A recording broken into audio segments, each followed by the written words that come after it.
ఇది నా customer ఆర్డర్వి outfits ఎలా వచ్చాయో చూపిస్తున్నాను. ఇదైతే కాటన్ కుర్తీ ఇలా కాలర్ పెట్టి కుట్టాను. క్లాత్ ఎక్కువ లేకపోవడం వల్ల హారిజాంటల్ లైన్స్ తీసుకోవాల్సి వచ్చింది. ఇది ఇంకొకటి. అండ్ ఇది అయితే నెక్కి అండ్ స్లీవ్స్కి కట్ వర్క్ పెట్టి కుట్టాను. కట్ వర్క్ స్కాల్ప్ వర్క్ అంటారు కదా అలా. సో నెక్కి బబుల్ హ్యాండ్స్ లాగా పెట్టి నెక్ పైన అండ్ హ్యాండ్స్కి బబుల్ హ్యాండ్స్ పెట్టి నెక్ అండ్ హ్యాండ్కి అయితే ఇలా స్కాల్ప్ వర్క్ ఇచ్చాము. అండ్ ఇంకొకటి ఇది కూడా హారిజాంటల్ లైన్స్ ఉంటే బాగుండేది, క్లాత్ లెంత్ సరిపోవట్లేదు అని చెప్పి ఇలా తీసుకున్నాను. హ్యాండ్స్కి కూడా సరిపోలేదు క్లాత్, సో అలా డిజైన్ లాగా పెట్టేశాను ప్యాచ్తో. అండ్ ఇదైతే శారీ ఇచ్చారు, డ్రెస్సెస్ ఇలా ఈ ప్యాటర్న్లో డ్రెస్ కుట్టమని.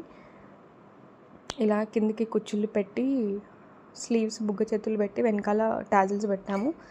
అండ్ చాలామంది పెడుతున్నారు వీడియోస్ పెట్టండి అని చెప్పి కమెంట్ చేస్తున్నారు. ఇప్పటి నుంచి అయితే డెఫినెట్లీ కన్సిస్టెన్సీతో వీడియోస్ అండ్ షార్ట్ వీడియోస్ పెడతాను. ప్లీజ్ సబ్స్క్రైబ్ చేసుకోండి నా ఛానల్ని.